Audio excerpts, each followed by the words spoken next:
এই ধরো গেলাম, সেখানে তোমাকে পেলাম। আমার কি দায়িত্ব এখানে? আমার বোনকে শপিং করে দিবে কে? আমার বোনকে শপিং করে দিবা না? দিন শপিং করে দিবে, আমরা সেই দিনই যাবো। এখানে কি করছি? আচ্ছা জি ভাইয়া চলো। না না ভাইয়া, উনি কিভাবে যাবে? বলবেন না শপিং এর কথা, আপনি বাসায় যান। আপনি এত দূরে দূরে শপিং করছে কেন? প্রেম করছো কখনো? না, এটা তো মেয়েদের ড্রেস, এটা আপনি পরবেন। ও আচ্ছা, ভাবির জন্য তাই না? এটা তোমার জন্য, আমার জন্য তাই নাকি? পক্ষ থেকে তোমার জন্য একটা গিফট।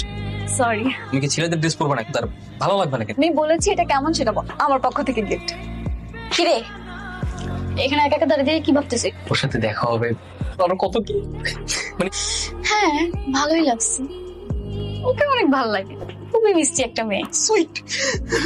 তো নতুন ভাবি? ভাবি কেন হবে? ননদ। ননদ।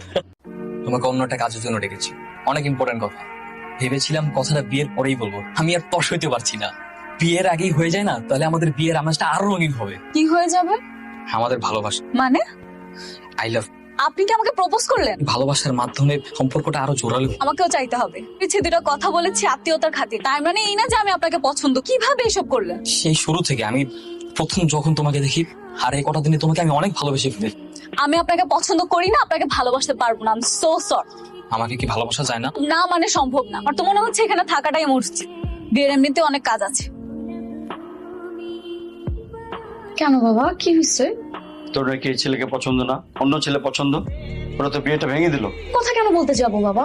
সোহেলের মা ফোন করে তো আমাকে সেটাই বলল, বিয়ের 3 তারিখ সব ঠিক হয়ে যাওয়ার পরে ওই লজ্জায় মুখ দেখাবো কি করে? কাজটা তুই করছিস তাই না? আর আমি করছি তো কি হয়েছে? কেন? আবার আমি তোর একটা কথা বলি, ছেলের ভিতর অনেক ঝামেলা আছে। তুই বুঝে গেছিস সে কেমন ছেলে। তুই না শুরুতে না করলে ওই ছেলেকে বিয়ে করবি না, তাহলে এখন ওর জন্য এত দরদ উতলি পড়তেছে কেন? আর ওই ছেলে কেন? প্রয়োজন এর থেকে অনেক ভালো ছেলে তোর জন্য বিয়ে করার জন্য নিয়ে আসবে। এই জন্য কি তুই নিজের বোনের নামে এরকম বদনাম রাখছিস? কিন্তু তোর বুদ্ধি এখন হাঁটুর নিচে পড়ে আছে। আর বুদ্ধি হাঁটুর নিচে, আর তোমার বুদ্ধি তো মাথার উপরে আছে। আমাকে এখানে কেন ডাকছো? আপনি কি কাজটা ঠিক করেছেন? কি ঠিক করে নি? আপনি আমাদের জন্য আপুর বিয়েটা কেন ভাঙলেন? বিয়ে ভাঙিনি। আমার আপু শুরু থেকেই তোমার ভাইকে পছন্দ করতো। এই বিয়েতে তার কোনো মতামত ছিল না। আপুর অপছন্দ থাকা সত্ত্বেও তার ভাইয়ের সাথে বিয়ে দেওয়ার জন্য ও রাজি করাচ্ছিল। সম্পর্কটা বন্ধ যাতে আমাদের প্রেমটা হয়, কিন্তু তুমি তো আমাকে রিজেক্ট করছো। তো তাদের বিয়েটা না হোক, আমাদের প্রেমই হচ্ছে না, সেখানে তাদের বিয়ে হয়ে লাভটা। নিজের স্বার্থের জন্য আমার ভাইয়ের ইমোশন নিয়ে খেলবেন। আপনার বোনকে ছোট করতে আপনি দ্বিধাবোধ করেন, কোনো প্রেমই করেন। আপনি সবাইকে বলে বেড়াচ্ছেন আপনার বোন অন্য একটা ছেলেকে পছন্দ। একটু লজ্জা লাগেনি আপনার? এতই যখন বুঝো, তাহলে আমার সাথে প্রেম করো না কেন? আমরা প্রেম করি। আমি কেন? পৃথিবীর কোনো মেয়েই ভালোবাসবে না সেই ছেলেকে, পৃথিবীর কোনো মেয়ে ভালোবাসবে। কি করিস আপু? কিছু না। তোর বিয়ের বাজনা শুরু হয়ে গেছে। মানে? যার সাথে হবার কথা ছিল তার সাথে সবকিছু ঠিক করে ফেলেছি। কিভাবে কি হলো? ওনারা না বিয়ে ভেঙে দিচ্ছে? প্লিজ আমাকে ক্ষমা করে দেন ভাইয়া, আমি মিথ্যা কথা বলছি। আমার